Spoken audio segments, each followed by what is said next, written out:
美国将解封 ATACMS， 允许打击俄境内。伊朗导弹抵达俄罗斯，美国开展新一轮对伊制裁。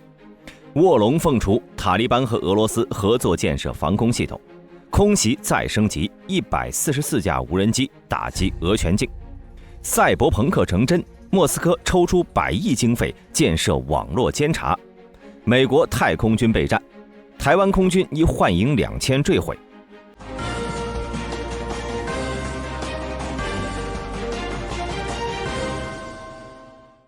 美国总统拜登9月10号透露，美政府正在考虑取消对乌克兰使用美国提供的武器打击俄境内军事设施的限制。这一消息在国际社会引起了广泛关注，因为它可能标志着美国对乌克兰的支持进入了一个新的阶段。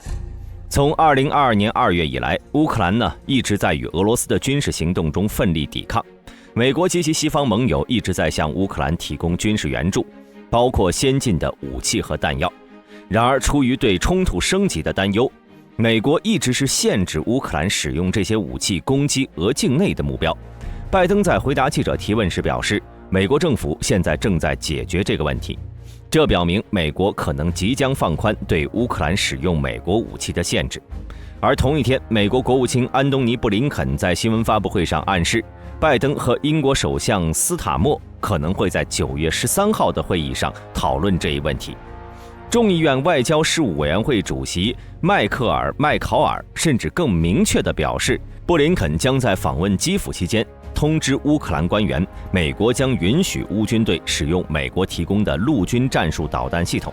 对俄境内进行打击。这一表态之后又得到了布林肯的间接确认。他在媒体吹风会上表示，美国将根据战场条件和俄罗斯的行动，不断调整和适应其政策。如果远程导弹限制的解除，乌克兰现有能力对数百个关键军事目标发动精确打击，这些目标包括通讯中心、训练场和空军基地等。这一变化不仅涉及美国的 ATACMS 导弹，还包括英国的风暴阴影导弹以及即将到来的 JASSM 导弹。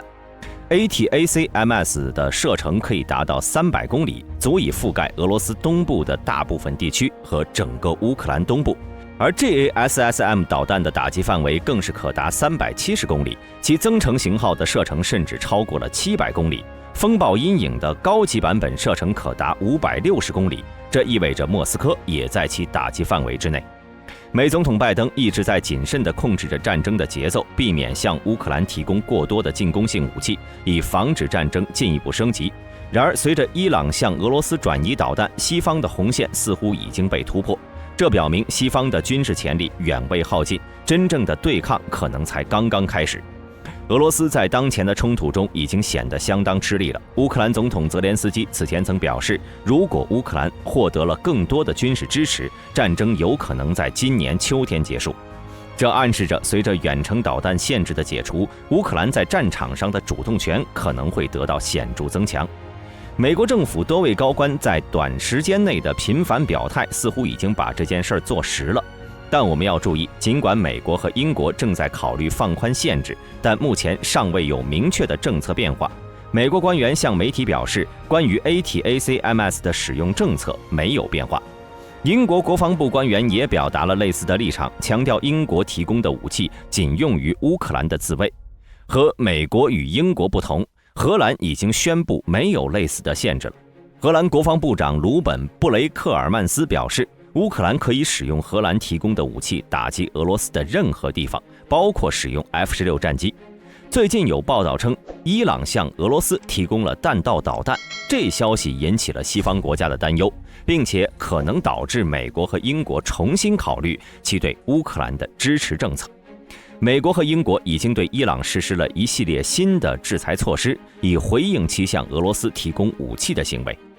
乌克兰外交部周一召见了伊朗伊斯兰共和国在乌克兰的临时代办沙赫里亚尔·阿穆泽格哈尔，对伊朗导弹表示深切关注。乌克兰外交部在 Telegram 上表示，乌克兰外交部在9月7号给伊朗外交官严厉警告，伊朗向侵略国提供弹道武器将对伊朗和乌克兰双边关系产生毁灭性和无法弥补的后果。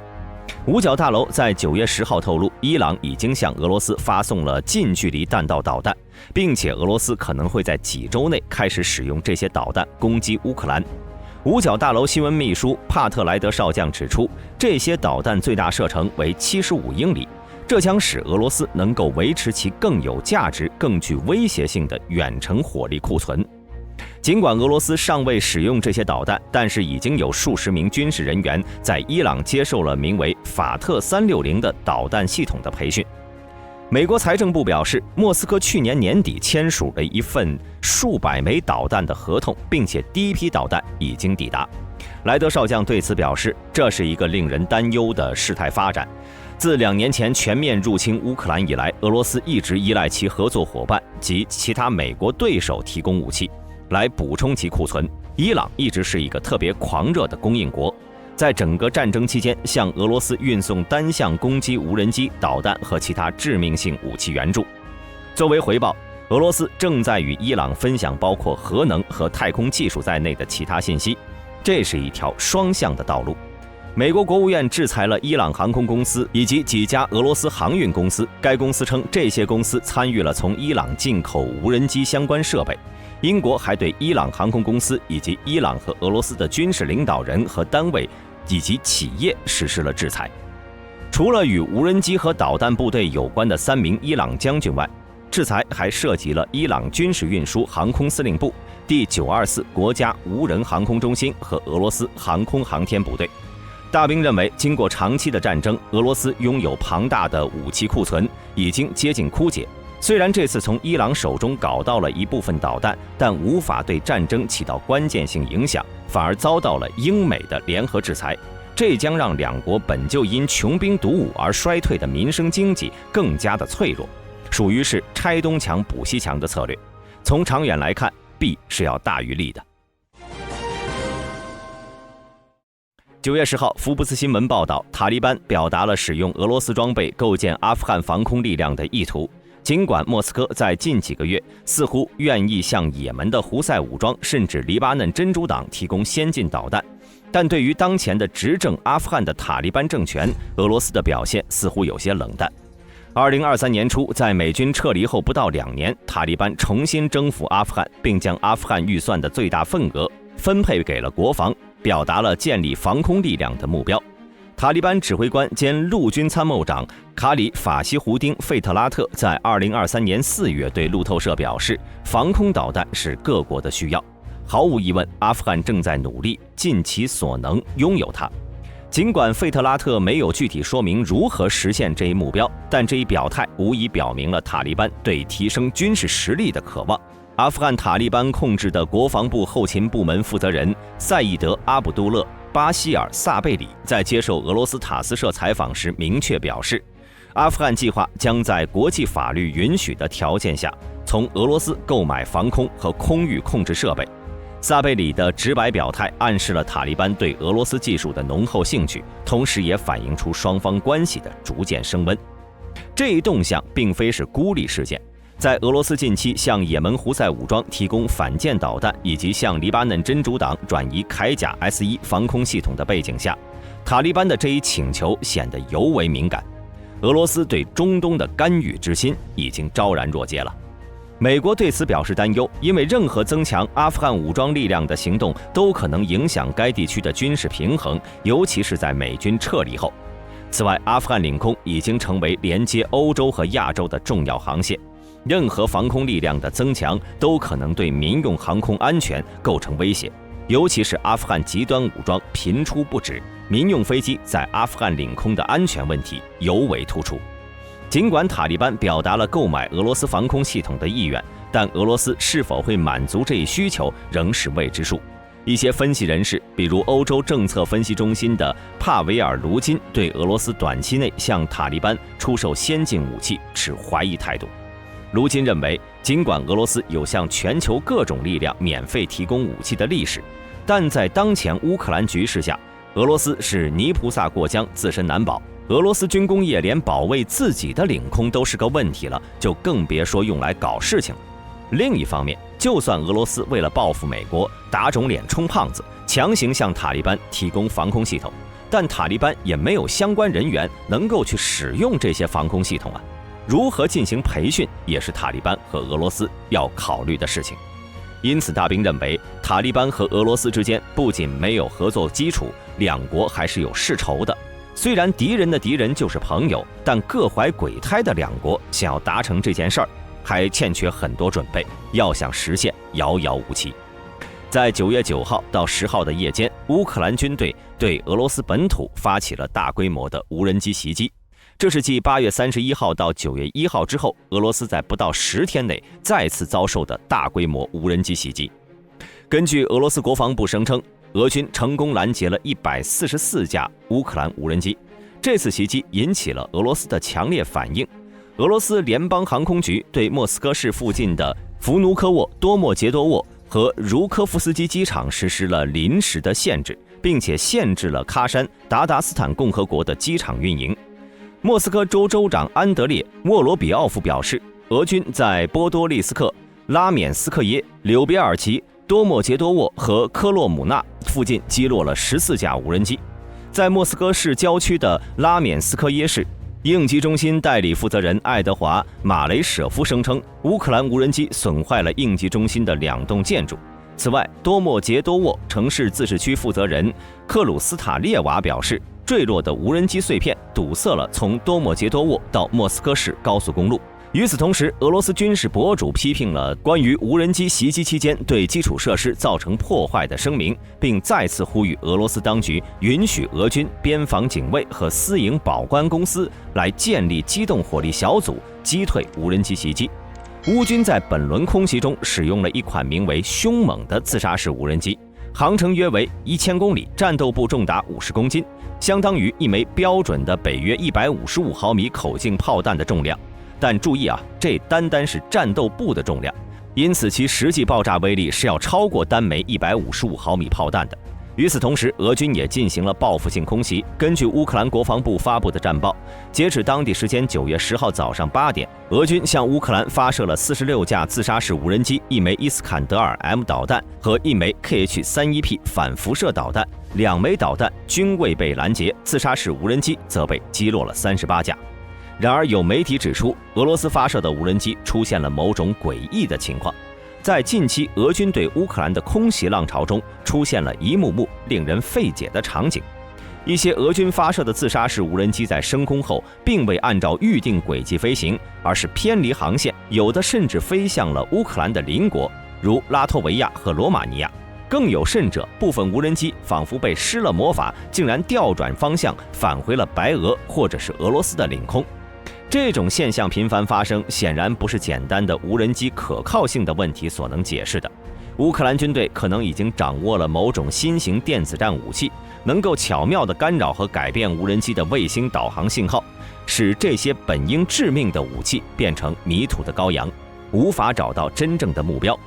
同时，根据图片报等多家媒体报道，乌克兰军队正在研发一种名叫“杀手无人机”的新型武器，专门用来对付俄军的无人机威胁。这些杀手无人机以其低廉的成本和出色的性能参数令人瞩目，单价仅2-3万美元的它们能在4000米高度飞行，操作距离可达60公里，巡航速度为200公里每小时，最大航程可达500公里。尽管目前尚未有杀手无人机投入实战的确切消息，但已有大量视频证据显示，乌克兰军队使用专业的 FPV 无人机在前线附近拦截俄军的小型侦察无人机，并取得了显著战果。这种战术有效削弱了俄军在前线的侦察能力，使得俄军近期难以利用柳叶刀巡飞弹和伊斯坎德尔 M 战术弹道导弹对乌军后方的重装备或诱饵假目标进行精确打击。事实上，在俄乌战争中，乌克兰的战争智慧一直令世界所惊叹。无论是将黑海舰队水下化的自爆艇，还是不久前大兵说过的火龙无人机，乌克兰军队的这些创新战术和武器都足以让人眼前一亮，甚至能以此开发新的战术和打法。这得益于乌克兰早就完成了北约化，更加民主的军队体制，使得士兵的个人智慧能够被采纳和实践。这使得乌军的灵活性要远大于死板的俄罗斯军队，也是乌军屡次以少胜多的秘诀。俄罗斯联邦正在计划大幅增加其网络监控和侦查能力，以加强对国内互联网流量的控制。据福布斯俄罗斯9月9号的报道，克里姆林宫已经拨划了590亿卢布，约合6.48亿美元，用于升级其网络安全基础设施项目，特别是用于更新所谓的反威胁技术手段系统。这一巨额投资占到了整个联邦网络安全项目预算的86%。TSPU 系统是俄罗斯联邦审查机构俄罗斯联邦通信、技术信息和大众传媒监督局用来限制和阻断某些网站访问的关键技术。以下呢，大兵用真理部监督局来代称该部门。此次更新预计将包括对现有的 TSPU 系统的现代化改造，以及安装新的系统，以应对互联网用户流量的增长。这一升级将显著提高真理部封锁 VPN 的能力。VPN 呢，是俄罗斯网民常用的工具，用以绕过政府对网络内容的限制。监督局负责人曾在2023年9月表示，该机构已经完成所有通信节点的 TSPU 设备配备。而特殊项目中心的负责人在24年6月透露，监督局已经停止购买外国的 TSPU 设备，并在积极推进使用国产设备替代现有的外国设备。在过去，监督局曾利用 TSPU 系统减慢对某些社交平台的访问速度，例如 X 和 YouTube。分析人士指出，克里姆林宫可能在鼓励自我审查和对俄罗斯人可能访问的信息限制之间找到平衡。通过增强网络监控和审查能力，俄罗斯政府旨在加强对国内互联网环境的控制，以符合其国家安全和文化政策的目标。随着这些措施的实施，俄罗斯的网络空间可能会变得更加封闭，这无疑将对俄罗斯民众的网络自由和信息获取产生深远影响。9月5号，美国太空军作战部长钱斯·萨尔茨曼上将在接受《华尔街日报》采访时强调，尽管太空军的目标是威慑而非摧毁，但他们正在为可能的太空战争做准备。尽管美国太空军在成立初期因其独特的制服而受到嘲讽，但现在它正在逐渐摆脱过去的阴影，认真准备迎接可能的太空冲突。太空军的预算高达300亿美元，拥有1.5万名军事和文职人员。虽然规模小于其他美国军种，但其重要性不容忽视。在前总统特朗普的支持下，太空军在5年前成立，旨在应对俄罗斯在反卫星武器方面的快速发展。这些武器挑战了美国的太空优势。太空军的战术不仅限于摧毁敌方卫星，美国官员透露，他们可能会采取更为精细的手段，例如致盲敌方航天器的传感器，干扰电子设备或阻断通信链路。这些战术旨在不产生大量太空碎片的情况下削弱敌方能力。随着太空军的发展，它不仅在技术上寻求进步，还在战略上寻求明确其在美军中的地位。萨尔茨曼上将承认，太空军正在研究如何瞄准太空中的敌方资产，但他们不会使用导弹摧毁卫星，以免产生危险的太空碎片。美国太空军的发展预示着太空战将成为未来战争的关键因素。随着太空军的不断壮大，它将继续在保护美国的太空利益和准备新时代战争方面发挥重要作用。9月10号，台湾空军一架幻影2000战机在新竹外海坠毁，飞行员谢上尉跳伞逃生，第二天被找到，搭乘台湾10031号海巡艇返回，就近前往附近的医院进行医疗检查，受伤情况不明。原新闻稿只是说其意识清晰。目前，台湾空军司令部已成立调查小组，负责调查事故原因。台湾空军所装备的幻影2000机队长期以来一直事故不断。2022年3月14号，一架编号为2017的单座机在11点25分雷达信号消失，11点26分飞行员黄仲凯跳伞逃生，事故原因不明。自装备了该型号战机以来，已经相继发生过8起坠机事故了。本期视频到此结束，欢迎各位在评论区留言讨论。我是大兵，我们下期再见。